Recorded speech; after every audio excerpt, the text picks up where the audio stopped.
Kunjo nokfe taraduna changsilaga nganbagi manakta phamdarai. Kunjona nganbagi makokta nuksina nanbiraga icha kachu tawdredana asamna nganbada hanglai. Chawbasu yawrakladuna nganba khogi kada Rosie amadi laimaga loinana changlai. Bimola Rahul amadi Sunita ubada chawba kanabu oirabana haina khanjai. Sunita di Rosie bu ubada nokfe taraga yanglai. Kunjona nganbagi manakta phamlibado chawba ure. Chawbana oja asamna kunjoda kaurai. Kunjona oja icha nganbase kaishu tawdredu asamna nokladuna chawbada hairai. Chawbasu nganbagi manakta changsinuna phamdarai. Aduga chawbana kunjoda yenglaga oja ibungosina kana asamna kunjoda hanglai. Kunjona icha atombane icha nganbu khogi classmate oira malene adui chalusena lakline.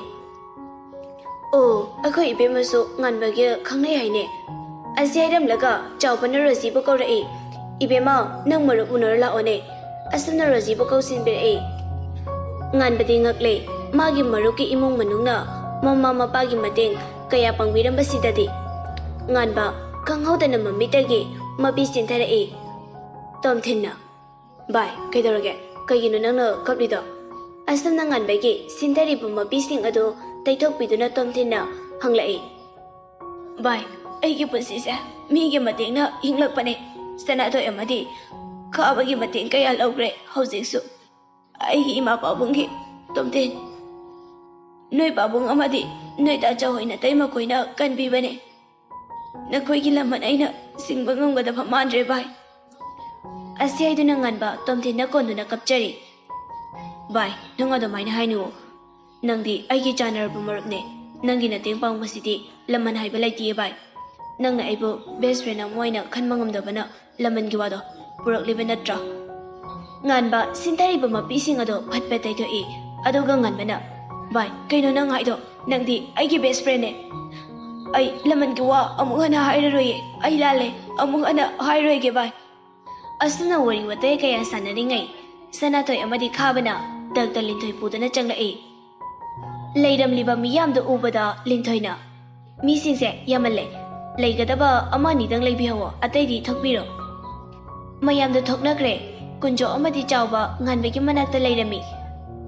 Tomthin uraduna khabana bai nang kana ga laino akhoi family puna lakpane asiaiduna Bimola Rahul Sunita amadi kunjobo masakta e Rosina mataida tasilaga tumina leptuna leibado karanta gan kraba sanatoine urure sanatoina kaino Rosia tumthinoi ni haunaraga langminai ro asamna Rosie de yenglaga hanglai. Rosie de mamit manata katkre mamagi mamangda adumaina ka hairakpadudadi Rosie kaisu kumde laimada kini yengzirai. Sanatoi magi karan ngangba matang matam chadabado haurai. Sanatoina tawiko leijaba kaise haunaraga hekta nataina no wado loiba nangdringai khabana tumi lei haibagom sanatoida khujene siklai. Ayoyo ayoyo asumna kana laurai aduga sanatoi khabada wangange haina momai leisilakpani khaba pisum ani suklaga mangona yengna leirami. Sanatoi khabagi mato adu khangladuna nuksinaraga tumi leki. Sunita nokfe taraduna Bimolagi manakta khara changsilaaga Sunitana ima tu asine pi machase asine khoi tomthinga khangnarido asiaina Rosie da makotilaga chirol torai. Bimolana kadaino ne he asamna Rosie de yenglai. Rosie gi ningthijaba amadi nolupa mawung matau kaya adu yenglaga Bimola momon nokchai yam smart oina oi adobo icha angang oiri maso mai masik tamkisano asi khanduna somdana lintoina nganbada yenglaga nganba nang yare imagi nakta chacharo nganba yam harauna no fetauraduna hogalake hetobaka lintoina nganbegi khudang adu farai aduga lintoina adubu nganba nang awabo khalde khanbe yaroi ko yare kaina sada relax taw hoi doctor lintoi no fetauduna nganbada yenglaga chalo chalo ai nangbo discharge tawbirage ko nganba no fetauraduna lintoida amukta yenglamlaga kunjo amadi chawbada yenglaga Pabung, ai imagi manakta chaluge. Ai pabungsu yam uningeba. Asi hairamlaga nganba haraura chenke. Nganbana chelakpado khaba sanatoi amadi tomthin ure. Khabana. Kaino nganbasina kaiduna amu. Nganba kaiduna. Asumna hanglai. Nganbana. Imagi manaktane bai noishu lao. Asi hairamlaga nganba amu chenkre. Sanatoina yengune mase ngayak potau ka hairaga hotana chenkreba. Mase fudaba yaroi. Asumna machinda solai. Khabana. Apa bai bunga nang adong nganghoroko. Asi hairamlaga khabasu nganbagi matung induna tomthin galorina chatkre. Sanatoina haima yengune se. Asumna machinda ngangamduna masu chatke. Kunjo amadi chawbusu thoklaktuna wari kay sanari. Ngasai kai walang ngangngaramdaba Bimola Laima Sunita amadi Rosie wari sanari. Lausing chawbi migi magol khangba ngambi laimani. Bimolagi wahay amada Bimolagi jamjaraba amadi Sunita ga Bimola ga mani mamo oijarabasu nungsi janana lay haibado laina laimana khangba ngamlame. Matam magi ireina achauba kananasu thingba ngamdana chentharakpa nongmadagi nini dagi humni asum haukhiduna nganba hospital sida lairakpa numitha ama phasilagle. Nganbana koi chenchenduna mama mapagi seba tawri. Nganba matanda thatokpasu nungaitadana khaba amadi sanatoisu hallu haiba yadre. Thoide chagani thakani kawba makai nganbabu uningbana langtaknaruduna numit khudenge school halakpada hospital da hekta changlai.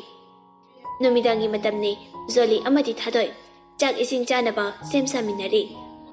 Thadoina ibema nang tamu chawka babungado chak charse hairoi ibungu malemso haibiramo. Ina malosin bir ageko.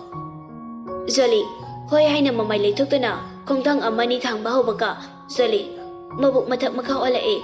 Mikuk phade Zoli makoi ki kitchen ka pulibu washroom atuda chenchen ke ogada bagi tawre. Thadoiso Jolina washroom da chenchen ke bududa pakatna chensilai. Thadoina se ibema kaidorage nang pu kai chasilurage ba. Asumna Joli gi makopta nantharaduna hanglai. Jolina kayim chadi khangdi mathong marong khangdana pukse amumu mathak makha hekta olakpa oning su laure isini inama. Asumna Thadoida yamwana pautam lai. Thadoi pakhalambadagi nakfai tawraga is aidi pakhaluredana kaisu tawrise jo nang ta chokoi babung koi bungo koi kauro jo. Asi hairamlaga Thadoi nongmi tawduna washroom dagi thokre. Zoli di Thadoi gi matawduda tingak yengduna lai. Zolina kaino inamasina aina hawchang ngamde hairaga nutana haraudana ga tawrisina asumna khanjai. Joli karisu hairamdana washroom dagi thoklaktuna sajau mani amadi malembu chak charase hairure. Mayam ado laknaraduna haraura makhoi puna chak ado chaba haurakpa matamdani Zoli chakhom ama ani hek hopaga mangbuk ado hekta mathak makha olai yam thuna mak washroom da chenchinke. Sajauna hai kaidorage ne ibema nangbo. Asumna Joli dhanglai. Joli kaisu kamde ogada bage ado mak tawduna lairi. Thadoisu chensilaktuna nakfe tawraga Thadoina yam warabo nangbo. Asumna Joli dhanglai. Jolina as ai sidore lao hospital la jase. Thadoina kaisu tawrese hayeng inamaka puna chatase ngasidi numidangni nungaitre. Thadoidi machin khumduna pangnoktuna Thadoina khanjaribana Joli su mama oigadore haibagi saponglakpagi nungaidana haraudana nukjaribani. Phattababu khalladi khohi ilabasu huga pangkak oi haibaduni Joli di mana masa ngamdraga mana harawi khanduna fet paiduna lairi. Thadoi Joli gi mataw adu khangle. Thadoina pare ibema nangna nungaidradi hospital chalase. Hoi asi haiduna chak ising chanaraduna makoi puna hospital tamna chatke. Somdana nganbana Thaujalbu chak pijabu loiraduna hidak pijarami.